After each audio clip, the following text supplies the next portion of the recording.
Ngithanda ukunibulisa nonke emakhaya lapho kufinyelela khona izifundo zethu zesikolo seSabatha.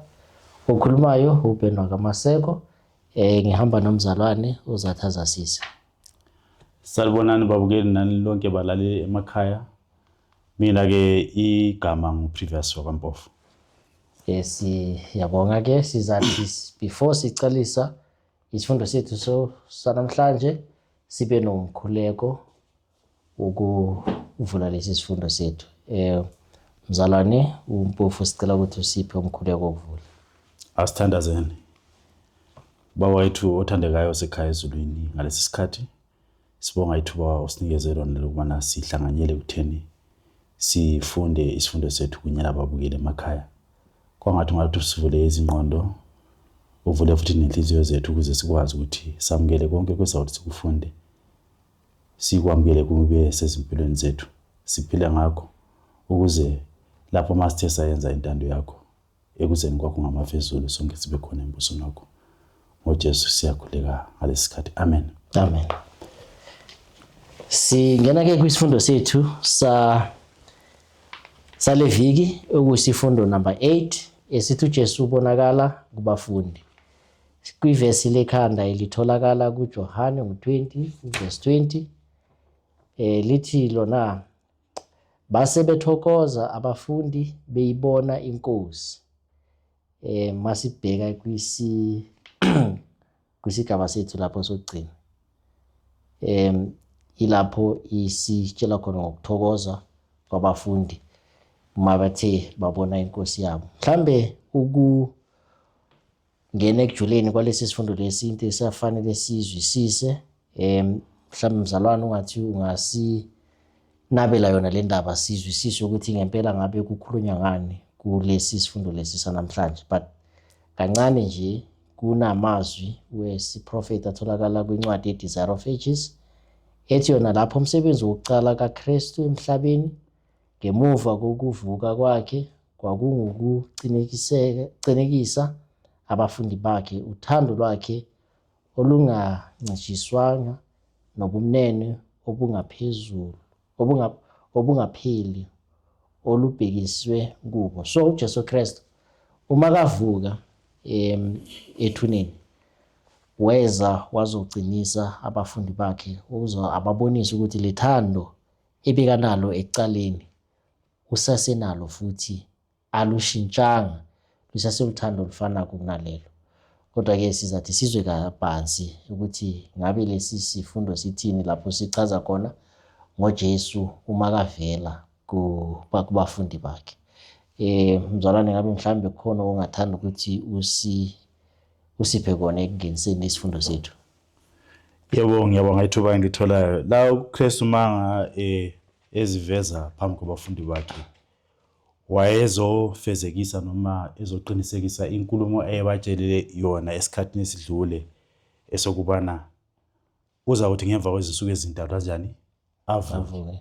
Sifunde ngayo uKristu esifundweni ezidlulile esiwa eCalvary ebethelwa ethathwa esiyangcwatshwa. Lapha simthola ke uKristu uvukile uhamba uyazibonakalisa kubafundi.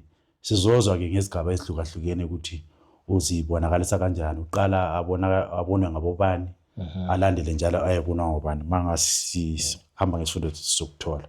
Maybe mase singena kwisigaba sangesonto sithi sona isimangaliso ethuneni. Lapha ke siyathola ukuthi lapho Maria Magdalena ekhala wema wabheke ethuneni.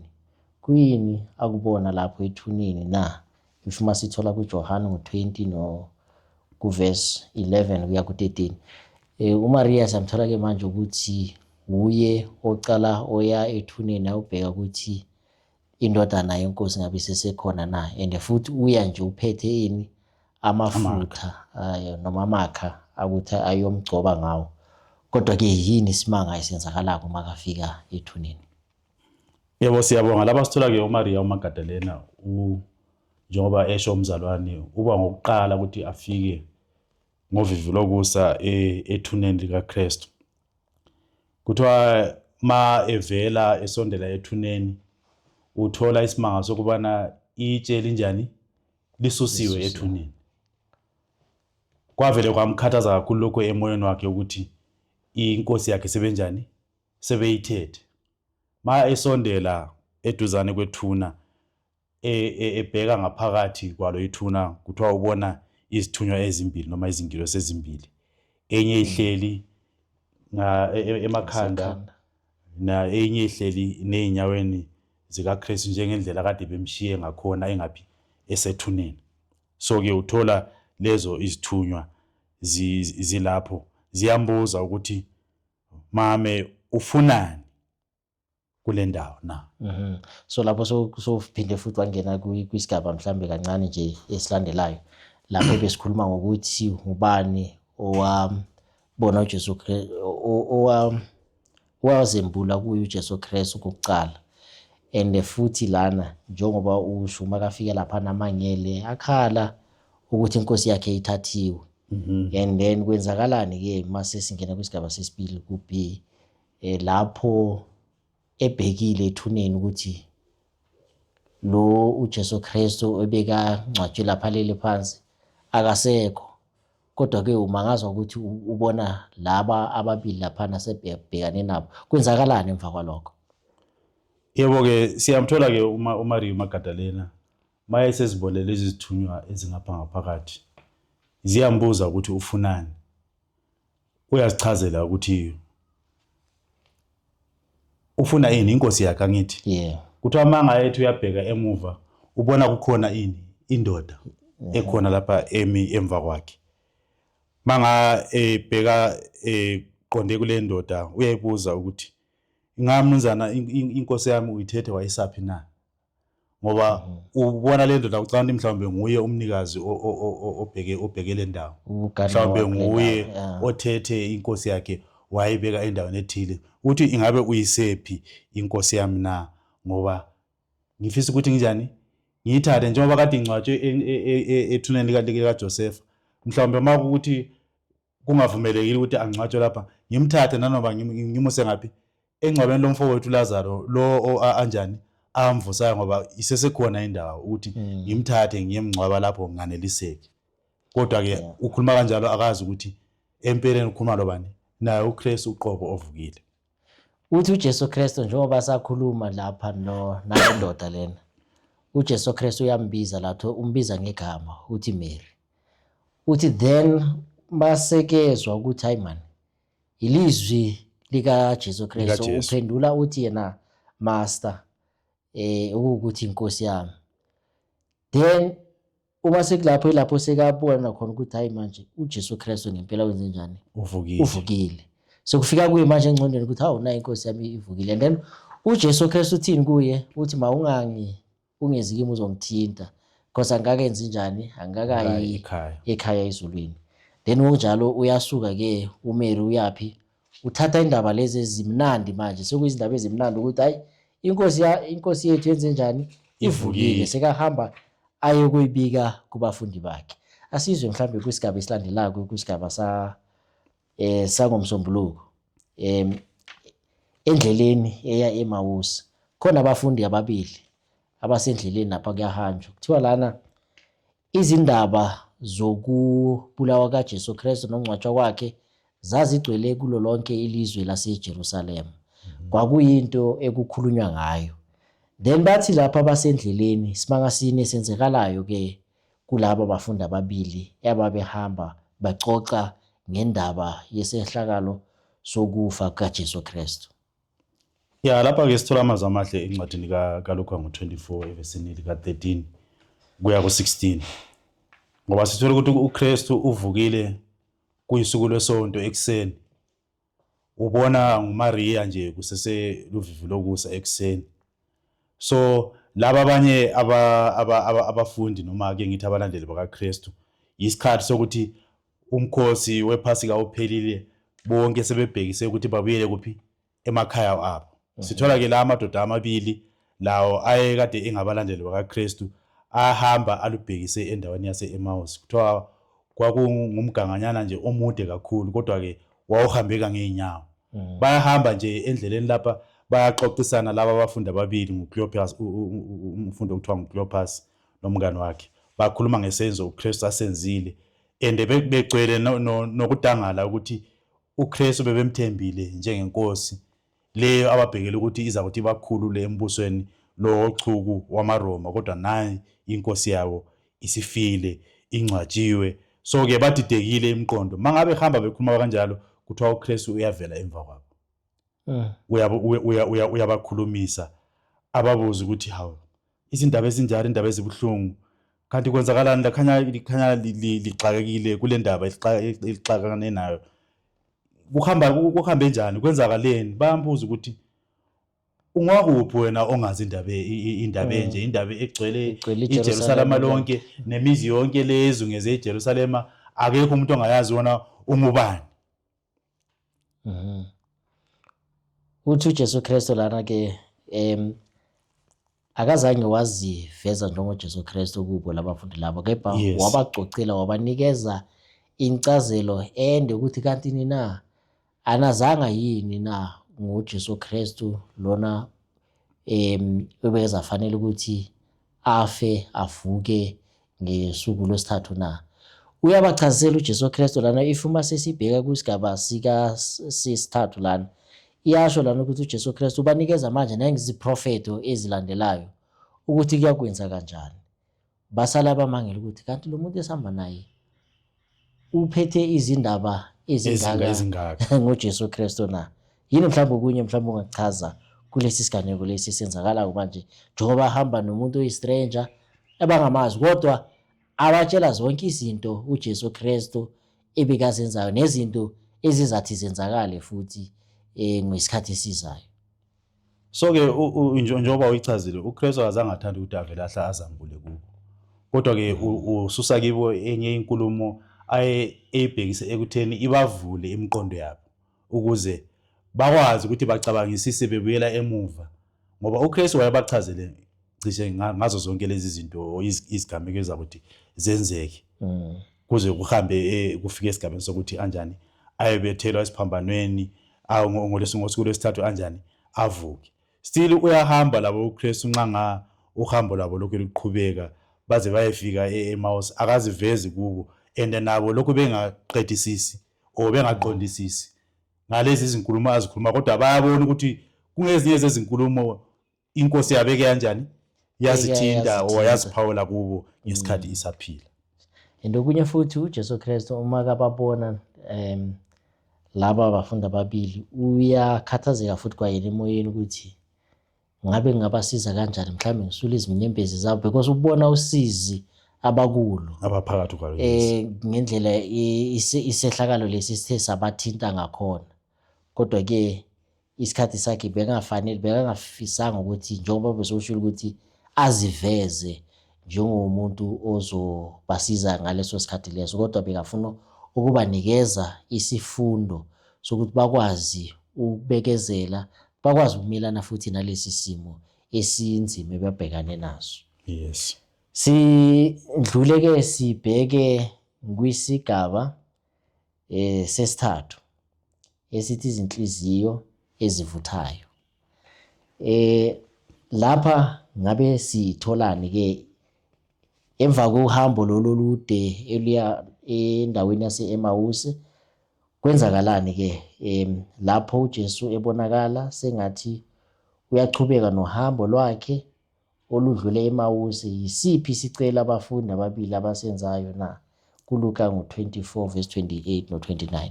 Sithola ukuthi kwenzakalani ke lapho, ngoba nali ilanga bese lishonile uma sebayofika kwindawo yase-Emmaus. Yebo, siyathola ke uKristu uyahamba iyaqhubeka ingxoxo phakathi kwakhe nalabo abafundi ababili. Elokhe eqhubeka uKristu ebavezela njalo ebachazela ngani ngeziprofeto. And bayabona ukuthi inkulumo uKristu ayikhulumayo kuyinkulumo ebathathekisayo, kodwa ke kuthiwa abazange bazinika ithuba lokuthi bambheke uKristu ngokusondelele ukuze babone kanti lo mlisa abakhuluma naye ungubani. Kuthiwa abazange bazinika ithuba lelo, kodwa ke imiqondo yabo yafiphazwa ilezi izinkulumo azikhulumayo zabathathekisa kangaka, ngoba ke uhambo lwabo lwalulude, behambe imini yonke mayelanga selisiya ekushoneni, and kubukeka sengathiwa le indoda ifuna ukuqhubekela ngohambo lwayo. Bayamcela ukuthi hayi besicela ukuthi ngoba ilanga lisondela linjani lisiya ekushoneni ngawe uyahlala nathi benomqondo ukuthi mhlawumbe uzavuka kusasa ekseni aqhubekeke ngohambo lwakhe ngoba engazange abachazele ukuthi uyapi. So ke bamcela o bamnxusa ukuthi akaze ahlale nabo baya naye ekhaya. And njengoba usuchazile nje kancane ukuthi babengazi ukuthi lo muntu abamnxusayo ukuthi ahlale nabo uJesu Kristu. Kuthiwa izingcondo zabo noma amehlo wabo bekafiphaziwe ukuthi bangaboni. Yes. Ukuthi lo muntu lona okhuluma izindaba ezingaka nalomuntu ohlala ohamba nathi kanti kuwuye lo muntu esikhuluma ngaye indaba engayi. Yebo. Sure, yeah. Kuthiwani ke ku B kuthi kukanjani futhi kunini lapho abafundi ababili ekugcineni baba nakho ukubona umsindisi ovukile futhi kufanele sibe nenjabulo efanayo kanjani na? Ku-Luka 24 verse 30 uya ku-32. So lapha ke sithola uKristu esamukela isinxuso sabo sokuthi ahlale nabo ngoba ubusuku bunjani bufikile. Bayafika ke ekhaya ukuthi uthi balungisa isidlo sakusihlwa ngaphambi kokubona ke baqale ukuthi badle. uKristu ucela ukuthi anjani abusise ukudla. Uyaphakamisa izandla ke uKristu uyenza njani uyathandaza noma uyabonga. So ke manga uKristu ephakamisa izandla zakhe ebonga ukudla kuthiwa bathi nxa ngabe mbhekile babona izandla zakhe ezinjani ezivuliweyo babona ini amanxeba phakathi kwalezi izandla.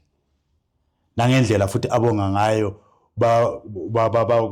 kwasa ke manje emqondweni lapho ukuthi hayi inkosi yethu lemzi. So ke besadidekile benjalo mabevula amehlo befuna ukuthi bamjabulele uKristu njengenkosi kubo. Sizozwa ukuthi kwenzakalani masiqhubeka siyaphambili. Themvakala then kwabe sekwenzakalani.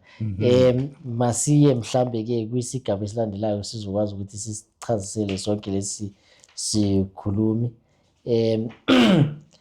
Ithi lana mhlambe maybe singafunda nje kancane umoya wesiprofeti before. Yebo. Siya ngaphambili. Ithi lana ukudla okulula kwakusihlwa kwesinkwa kwalungiswa ngokusheshsha.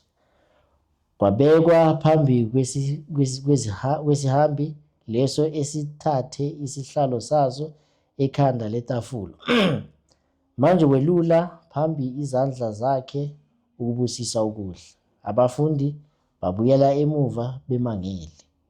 Lo ohambisana nabo welula izandla zakhe ngendlela efana neyenkosi yabo evamise ukuyenza.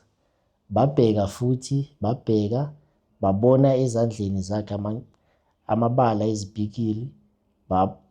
Bobabili bememeza kanye yinkosi uJesu uvukile kwabafileyo. Yilapho bacala ukubona ukuthi manje amehlo abo ayavuleka. Bakhona manje ukubona ukuthi hayi ngempela lo muntu ebesihamba naye uJesu Kristu. Kwaba khona manje ukwenza kanjani ukujabula ezinhlizweni zabo. Zokuthi sekuyabona manje engcondweni zabo kuyabuya ukuthi konje uJesu Kristu ushilo ukuthi uzonje njani uzafa and ngelanga lesithathu uzawenza njani uzavuka. Konke lokhu manje sekuyabuya ama memories ngikhona sebabona kuyakhanya manje kuba ukuthi ngempela lo muntu ebesihamba naye unguJesu Kristu. Uma sibheka kwisigaba esilandelayo isigaba sange lesithathu sithi intshiseko yokwabelana ngesigijimi.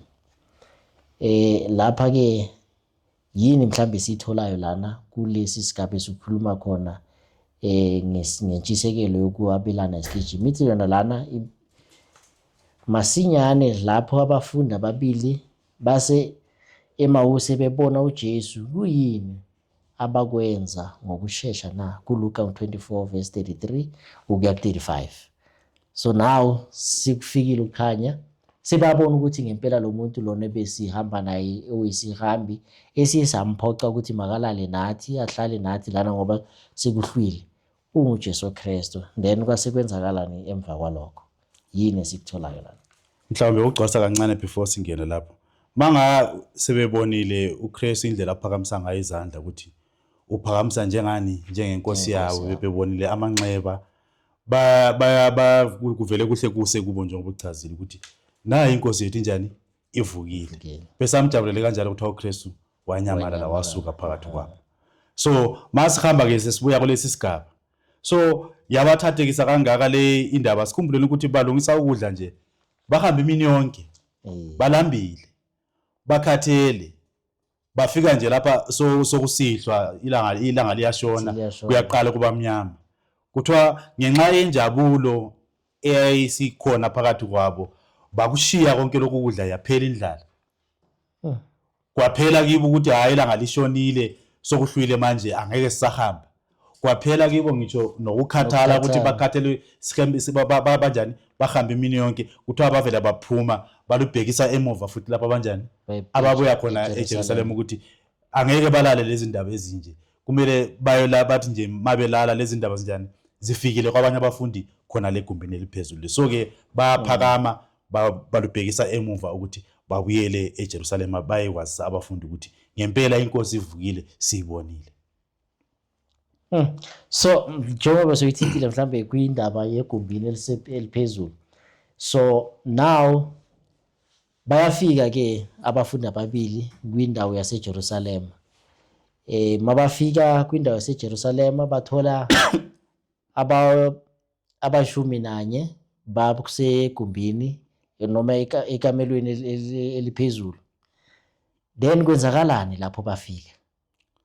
Yebo siyababona ke, ake ngiphawule ngabo nje kancane behamba besendleleni. Masifunda lapha kuMoya prophet uDesire of Ages 801 uchazile ukuthi abahamba bedlula ezindaweni ezilamawa, ezindaweni ezimazombe, behamba ngomnyama bengenakho ukukhanyiselwa, kodwa ke uthiwa uKristu wayekade enjani waqhubeka ehamba nabo futhi ebavikela ebakhusela kukho konke okubi mhlawumbe okwakungabehlela phakathi komnyama omkhulu njalo. Bahamba ngokuphepha baze bayefika egumbini eliphezulu. Mangabe fika bathola ke abafundi lokho besesekhona egumbini eliphezulu, bahleli bangaphakathi, umnyango uvaliwe ukhiwe. Mabenqonqoza kuthiwa kwangabikho umuntu ophendulayo ngoba bagcwele ngani ngokwesaba ukuthi lesizwe samaRoma ngoba sibulela inkosi yethu mhlawumbe siyeza silande obani thi uzobulala bona. So ke kuthiwa ke basebenza indlela yokuthi bazichaze ukuthi hayi yitho sibanyabanyana. So ke mangabe bezisho amagama abo kuthiwa ngesikhashana umnyango kanjani wavuleka. Mabe beqeda nje kungena uyavalwa futhi umnyango. Xa ngawo umnyango uqeda kuvalwa bavulela abantu ababili kodwa kubonakala sokulomunye wesithathu ongaphi osemva kwabo. Baxakeka ke manje ukuthi uvulele ngubani lo, ungene nini singanjani singambonanga. Kwasokungubani? Kwakunguye uKristu sengene labo mabeqala nje izindaba zokuthi hayi uKristu uvukile, uKristu uzwakala ethi yena ukuthula makube njani makube kini. Bonke bahlahla amehlo manje bacanga ukuthi mhlawumbe hayi akusinguye lo uKristu, mhlawumbe isipoko sakhe. Asikhumbuleni ukuthi ke uMaria wayezile kubo futhi ekuseni wabatshela ukuthi hayi ngimbonile unjani uvukile. Bangayamukeli inkulumo yakhe. Nabo labo uCleopas nomlingani wakhe njengabalandeli bakhe bayeza nawo ngendaba ezifanayo sokuvela yena uKristu, bayamthandabuza futhi ukuthi ingabe nguye na. Sizomthola ke esebabuza phambili ukuthi ngabe kukhona ukudla na linginikeze ngidle ukuze libone ukuthi injani yimi ngivukile ngiyaphila angisona ispoki. Alright, okay, masibhekeke kwisigaba esethu sokugcina esithi sona ukuphathiswa umsebenzi. Lesi sikhuluma ngani entrusted with a duty noma ukuphathiswa komsebenzi. Sithi sona lana kuziphendulela kuni uJesu akubeka phezu kwebandla macondana nokuphathwa kwesono nesoni na. What responsibility did Jesus place upon the church as far as dealing with sin and sinners is concerned? KuJohn 20 verse 22 no verse 23. Ngabe sitholani lapha uJesu uthini makanikeza ibandla irresponsibility? Uthini ngebandla maqondana nesoni futhi maqondana nesono? Ngizathanda ukuthi mhlambe silifunde leli verse uJohn ngo-20 verse lika 22 kusiya ku-23. Uthena lapha, and when he had said this, he breathed on them and said unto them, receive ye the Holy Spirit. Whosoever sins ye remit, they are remitted unto them, and whosoever sins ye retain, they are retained. So-ke uKristu lapha sithola enikeza uthumo phezu kwebandla lakhe, noma enikeza uthumo phezu kwabani, phezu kwabafundi ngomsebenzi wevangeli okade umele banjani bawuthathe bawuse phambili ukuthi bachumayele ebantwini ivangeli lokuxolela kwezono, levangeli lokuphenduka kuphi ezonweni. Ngalolu suku ke uKristu kuthiwa wathi kubo yamuyelani ini umoya ongcwele. Lapha ke uKristu wayebanika kancinyane amathonsi awemvula leyo kuqala eza kuthi kanjani abathelele yona esikhathini esalandelayo esePentecost lapha behliselwa khona yini umoya oyingcwele bekhuluma ngezindimi. So ke lapha ke bathola nje amathonsinyana alawo awaleyo mvula ke ukuthi uKristu abanikeze ini amandla kamoya oyingcwele ukuthi bahambe nabo bakwazi ukuthi bathathe leli ivangeli balise ngaphi kwabanye abantu, ivangeli elokuxolela kwezono, levangeli lani elokuthi abantu banjani baguquke ezonweni zabo. Uthena lapha kumoya wesiprofethi oka Desire of Ages page 805. Angithemba mhlawumbe wasifundela wona ngesizulu isigaba sesibili. Okay, ithi ebandleni elihleliwe ngobubanzi ubeke ukuziphendulela kwelunga ngalinye kulabo abawela esonweni. Ibandla linomsebenzi wokubacwayisa, ukubeluleka futhi uma kwenzeka ukubabuyisela. Shumayela izwi, ucinise, noma kuyisikhathi noma kungesiso. Sola, ukhuze, uyale, ngakho konke ukubekezela nokufundisa. Itholakala lencwadi ke kuTimothy wesibili ku4 kuverse 2.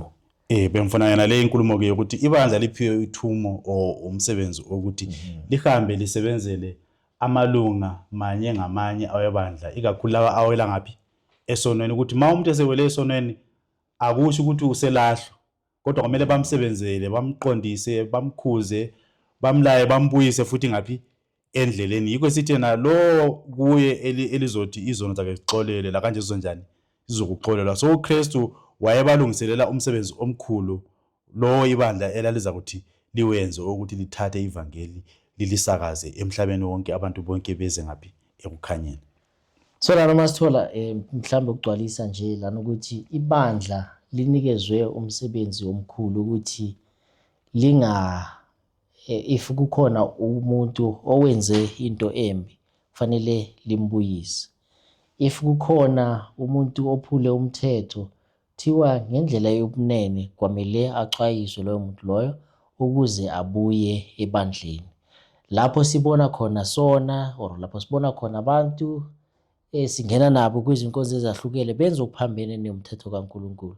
Sinemsebenzi esinikezwe wona ukuthi masibuyisaneni ukuze abantu bangalahlekelwa ukukholwa kwabo. So lana siyathola ke njengoba besikufundile kumoya wesiprofethi ukuthi umsebenzi webandla liwukukhuza, ukubuyisa lapho kuthe kwalahleka khona. Yikho okukhulisa ukuthola. Ngazi mhlawumbe khona okunye ofisa ukugcwalisa kulesi sigaba.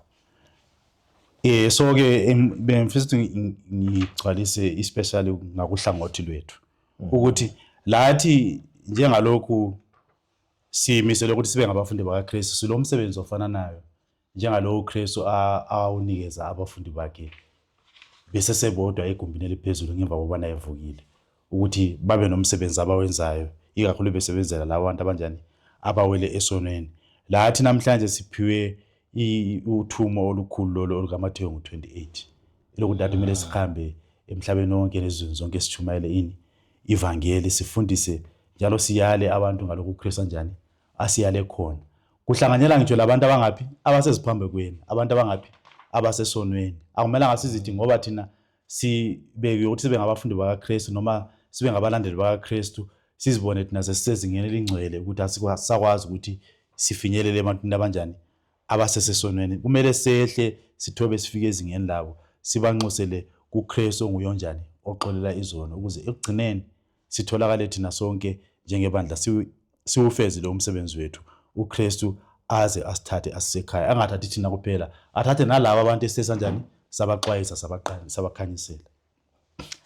Siyabonga kakhulu ukuthola lawo mazwi asinikeza inkuthazo nokuthi sazi ukuthi sinemsebenzi omkhulu ekufanele siwenze njengebandla